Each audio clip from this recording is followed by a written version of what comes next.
नमस्कार, आप देख रहे हैं टुडे 24 न्यूज। मैं हूं आपके साथ साक्षी निर्माण। आइए शुरुआत करते हैं आज की कुछ बड़ी खबरों से। पौड़ी जेल में बंद अंकिता हत्याकांड के मुख्य आरोपी पुलकित आर्य के पिता पर कुकर्म और हत्या के प्रयास में मुकदमा दर्ज हुआ है। दरअसल सहारनपुर के छुटमलपुर गांव निवासी एक युवक विनोद आर्य के यहां ड्राइवर का काम करता था। युवक ने आरोप लगाया है कि विनोद आर्य ने उससे मालिश करने के बहाने अपने पास बुलाया और उसके साथ अश्लील हरकतें की। इतना ही नहीं, कुछ दिन पहले बीती 2 दिसंबर की रात विनोद आर्य ने उसके साथ कुकर्म करने का प्रयास किया। जैसे तैसे उसने अपनी जान बचाकर वो रात को ही काम छोड़कर अपने घर भाग गया। युवक ने आरोप लगाया है कि उसके बाद भी विनोद आर्य के इशारे पर उसे जान से मारने की कोशिश की गई, इसलिए उसने पुलिस को शिकायत देकर आरोपी के खिलाफ कार्यवाही की मांग की है। वहीं प्राप्त शिकायत के आधार पर ज्वालापुर कोतवाली पुलिस ने आरोपी विनोद आर्य के खिलाफ कुकर्म और हत्या के प्रयास में संबंधित कई धाराओं में मुकदमा दर्ज कर लिया है। हरिद्वार की एसपी क्राइम रेखा यादव ने बताया कि पीड़ित द्वारा तुरंत थाने न पहुंचकर रजिस्टर्ड डाक के जरिए प्रार्थना पत्र दिया गया था। इस मामले में ज्वालापुर कोतवाली पुलिस द्वारा आईपीसी की धारा 377, 307, 504 और 506 के तहत मुकदमा दर्ज कर लिया है। मामले की गंभीरता से जांच की जा रही है। जांच में जो भी तथ्य सामने आएंगे उसके अनुसार कार्यवाही की जाएगी। साथ ही उन्होंने यह भी बताया कि मामला बेहद संगीन है और जरूरत पड़ी तो आरोपी की गिरफ्तारी भी की जाएगी। किस संबंध में तहरीर दी गई है और कहाँ आए थे आप आज? ये सर मैं आज ज्वालापुर आया हूँ सर। पहले ज्वालापुर सर मैं जॉब के लिए आया था। ये सर मैं ड्राइवर की जॉब के लिए। ये पूर्व राज्य मंत्री छुटमलपुर का सर मैं रहने वाला हूँ। पूर्व राज्य मंत्री ये हमारे विनोद आर्य जी हैं, जिनका लड़का पुलकित आर्य है, वो अंकिता भंडारी केस में दे रहे हैं, वो अलग मामला है। भैया मेरा मामला जो है वो ये है कि ये उन्होंने मेरे साथ दुष्कर्म करने का प्रयास किया है। उन्होंने मेरे साथ दुष्कर्म करने का प्रयास किया है। किसने? ये डॉक्टर विनोद आर्य, पूर्व राज्य मंत्री, ज्वालापुर आर्यनगर में रहते हैं।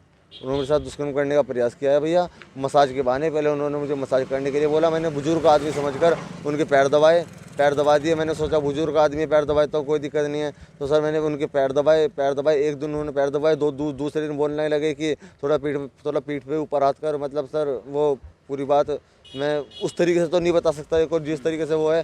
तो उन्होंने कहा ऐसे मसाज नहीं होती, मसाज दूसरे तरीके से होती है, तो यहाँ से ऐसे पकड़ के ऐसे कर, यहाँ से ऐसे पकड़ के ऐसे कर। उन्होंने मुझसे उल्टी सीधी जगह हाथ लगवा कर सर मुझसे फिर वो करा। फिर उसके बाद उनका मामला है ये सर उनके घर ज्वालापुर, उनके घर का आर्यनगर का मामला है। मुलाकात कैसे हुई आप? ये मुलाकात सर मेरी OLX के जरिए, मैंने ड्राइविंग की जॉब के लिए अप्लाई किया था। उन्होंने मुझे बुलाया था।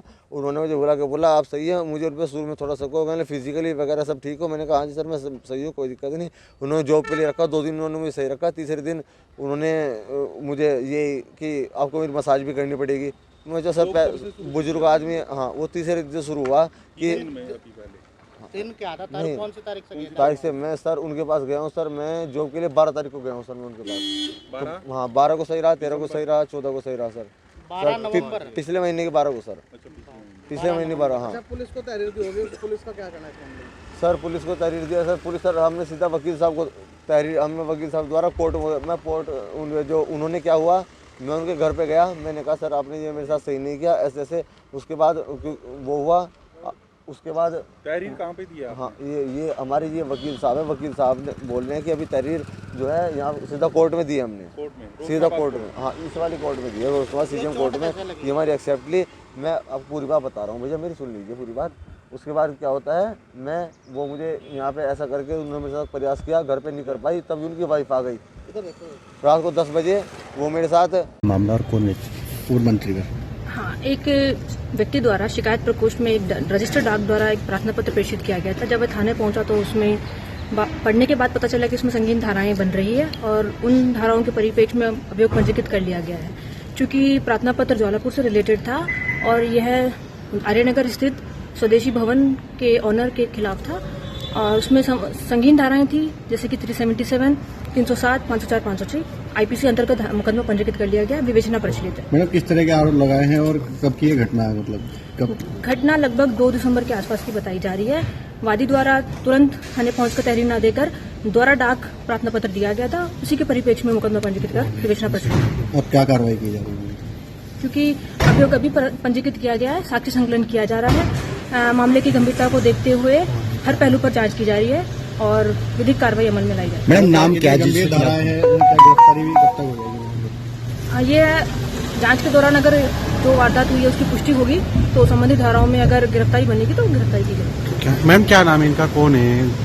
ये आर्यनगर के रहने वाले डॉक्टर विनोद आर्या है। उनके खिलाफ उन्हीं के ड्राइवर द्वारा तहरीर दी गई।